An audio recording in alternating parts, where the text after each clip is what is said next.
What's going on, movie fans? My name is Michael Weer. I love talking about movies, and today we are going to talk about the most controversial experimental horror film of 2023, Skinamarink. Now, Skinamarink is a movie that came out in January of 2023, and it's almost January of 2024, so it's almost been a year since my movie theater experience with that movie. And for those of you who've been around my channel for a while, you know that I made a video for that movie on this channel called Why I Walked Out of Skinamarink, and to give you a little bit of backstory on that, yeah, I went and saw this movie with my wife. We sat down, and there was about 8 people in the theater total, including us. And by the time we left at the 40-minute mark, I think there was like 3 dudes left.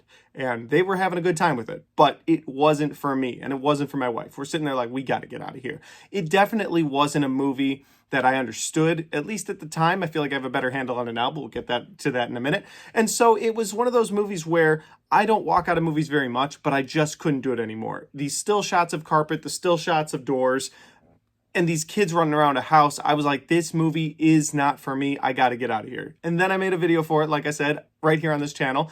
And I talked about why I left the theater. I didn't do a full review on it because I couldn't do a full review on a movie that I've only seen 40 minutes of. And I got a ton of views on that. And I got a ton of comments on that. And I'd say half the comments on that video agreed with me. They were like, yeah, I don't understand what people are seeing in this movie. It didn't work for me either. Can't believe I wasted my time. I walked out too. Or people said they watched it on Shudder and now it's on Hulu. You can watch it there. And people were like, yeah, I don't understand either. But the other half of the comments were people talking about, no, see, you don't get it. These are like what a child is seeing in the middle of the night in their house, or as an adult, like looking back on childhood memories, those are sort of the broken memories that you have, where it's kind of hazy. Maybe you remember something from the dark in the past, and it's sort of hazy, and you don't remember everything, but you're like, I remember being sort of creeped out by that in my house at that point. And when people said that, I was like, maybe I need to give this movie another watch, or watch it all the way through.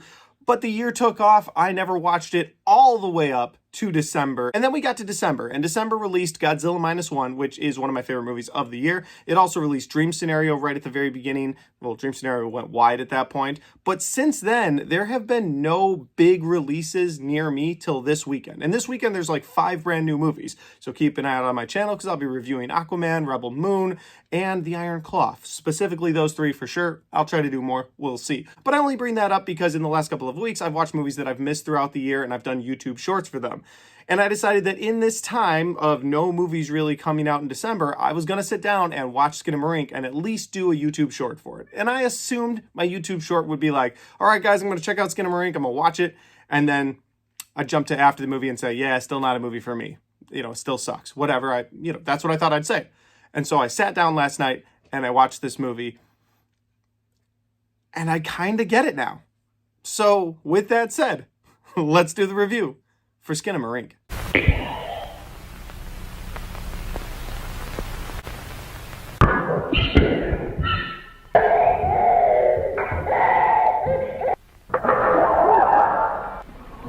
And so, guys, Skinamarink is directed by Kyle Edward Ball, and it is a experimental horror film, which means it's something new within an old genre, right? So you've got the horror community out there, and one of the biggest things in the horror community is found footage. Like, if you watch found footage movies, I know Blair Witch wasn't the original, but Blair Witch was basically the one that made it widespread, and people were like, oh, we can make money off of this. Let's make found footage movies. So you've got, what, 8 Paranormal Activities? So many movies just in that specific series, but then in the genre as a whole, found footage is a real thing. We also have movies like Cloverfield, where they have a sci-fi element to them, and Blair Witch sort of kicked all that off. When this movie originally came out in January, people were like, oh, this is experimental, like Blair Witch was experimental. And I was like, no, leave Blair Witch Project alone, because that is one of my favorite horror movies of all time. But again, I sat down and watched this, and I kind of understand where they're coming from. So to give you a quick synopsis of this movie, you have 2 children that this movie centers around, a boy and a girl. For all the commenters on my first video, I'm sorry I didn't realize it was a boy and a girl, but now I do. You all have set me right. But anyway, there's a boy and a girl in this house, and the movie opens with they're in the house with their dad, and the boy has hit his head, and the dad is calling someone saying, yeah, he hit his head, and then it jumps to bedtime. Or, the middle of the night. I don't know why I said bedtime. But basically, both kids are in bed. One of them gets up, gets the other one up, kind of freaked out. And they're like, hey, where's dad? And they can't find their parents in the house. And they make references to the mom throughout the movie. And those references are kind of creepy because you don't really know what's going on with the mom. Did she leave? Did she die? What's going on? It doesn't really say, because this movie doesn't answer hardly any questions, but you've got these 2 kids going around the house. And again, I watched up to the 40-minute mark the first time I watched this movie, and that's when I tapped out. And so for me, at that point, nothing had really happened. It was just still shots of doors, still shots of carpets, and then you'd see whole door frames disappear. And I was like, that's kind of weird. I wonder what they're going for there. And then I think the straw that broke the camel's back for me was there was a toilet and it just disappeared. And I was like, all right, I don't need to see disappearing toilets. I'm out. And I left. So again, I watched the movie all the way through. And to give you some positives for this movie, while the theater experience of this movie is definitely not the way I would recommend anyone experience this movie, between how grainy the screen was and then the very, very grainy, muffled speakers pumping out this static at you the entire time. Not a great way to watch this movie. But watching it here at my house, being able to control the volume and doing it in the dark alone kind of changed my mind on this movie, on the haziness of it. Because if you look at this movie as the perspective of those kids in the middle of the night, I was like, I kind of understand why you're seeing these weird angles or you're only seeing feet, because like kids aren't looking around. They're kind of scared. So they're kind of looking down. Maybe they're looking up to the top of the door frame because they don't want to see what's in that closet. They don't want to see what's behind that door. And I thought, that's really interesting. But I'm going to add to the positives. This is my own personal experience I had with this movie. After watching that movie last night, it really stuck with me. And I went to sleep. And when I woke up, my glasses were off because I don't sleep with my glasses on. And everything, including right now, but everything in the middle of the night was just grainy. I couldn't see very much. There's like one little light coming from the bathroom that's shining into my room. And I was like, oh, I kind of understand that too. Like, I don't know, as a kid, you're disoriented. Maybe you need glasses. You don't have glasses yet. So everything's a little disoriented in the dark.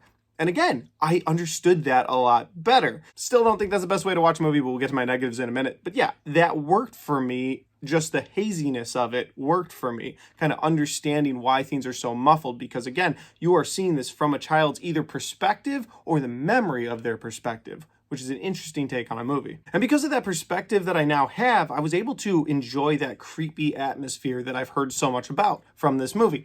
There's a creepy atmosphere between the entity that's calling out to them. Again, something I didn't get to in my first time around. I think had they started that a little earlier in the movie, it might have kept me in the theater, because the voice goes from almost like their mother's voice or a sweeter voice all the way to like this deranged demonic voice by the end of the movie.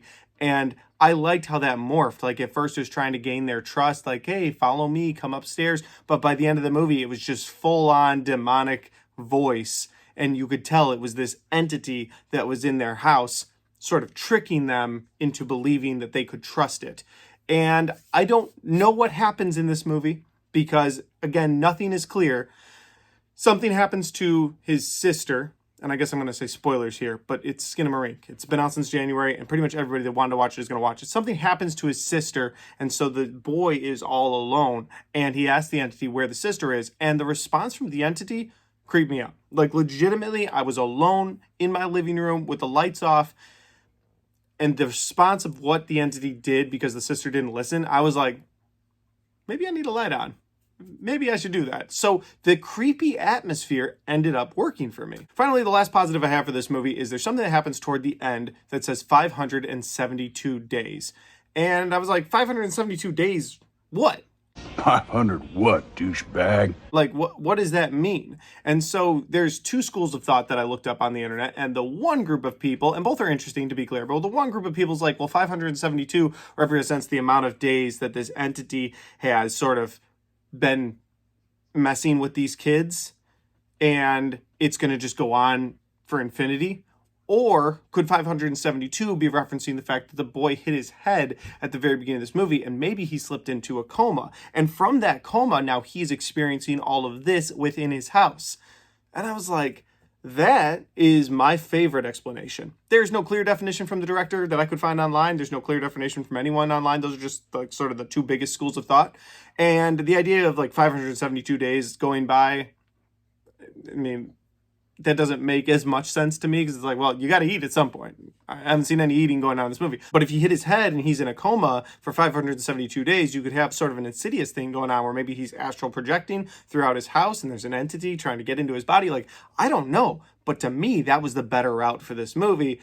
And so, again, just that 572 days was enough for me to be curious and Google it. And then I was like, I get this movie even more. That'll lead me to my negatives. And my only real negative for this movie is it's just not a great way to consume a movie, even though I understand better now what the director was going for, and the haziness and the creepy atmosphere and the muffled sounds.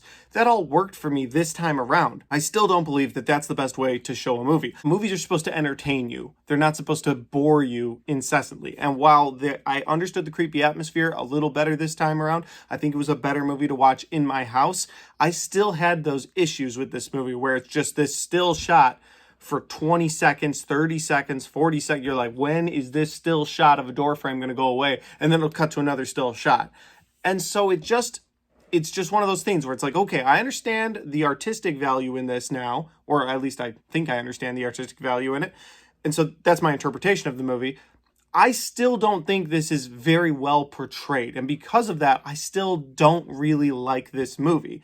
But I understand the elements of this movie a little better, and I am interested to see what this director does in the future, because I wouldn't like to see or have an experience like this ever again. Because while the creepy atmosphere might have worked for me, I don't want to just sit there and be bored in a theater. So I would like it cleaned up, but with those ideas in mind. I don't know if that's possible. Maybe this only works within all of these different parameters for people. With all that said, overall, I've got to say this. Oh my God. I get it. And I also have to say this.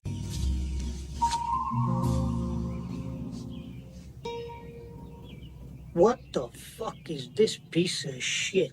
Yeah, I'm very on the fence for this movie. I don't know if I really enjoyed this or I still really hated this movie, but I would also like to take this time to say that I hope I've grown as a person in 2023. You know, we're coming to the end of 2024. I opened this year with just this nasty, upset, Skinamarink, why I left the theater, fuck you attitude, and I'm ending the year on more of a positive note as a person, but I'm also ending this year as a more positive note as a reviewer. Like, I don't want to put videos out like that.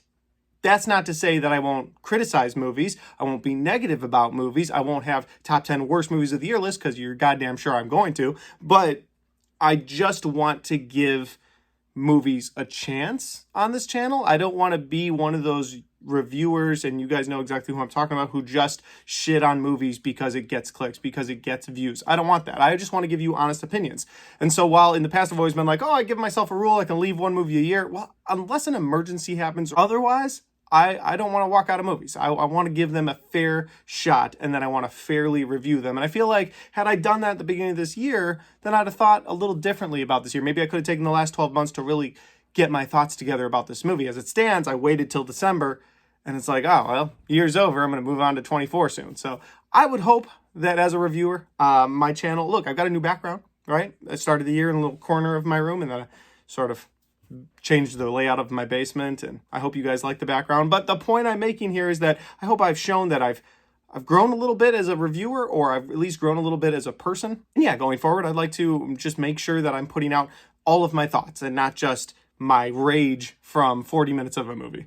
I don't know if any of that made sense. I don't know if any of you are still watching, but if you are, I appreciate that. Especially if you joined my channel at the beginning of the year when I dropped that Skinamarink and now you're watching this. Like, that just means a lot. But like every other movie, I'd like to know your comments, and while I've seen a lot of them in the other video, I would like to know your comments now. Especially those of you who've had this movie sit with you for almost a year. I'd like to know your thoughts now. If you didn't like it, maybe you've let it sit with you and yeah, you've got a different perspective like me, or perhaps if you really enjoyed it and a year later, maybe you like it more, or maybe you like it less. I would like to know what you think. And finally, guys, if you like this video, don't forget to hit the like button. It helps the video, it helps the channel, and it helps me right here. Thanks for watching. I'll see you next time.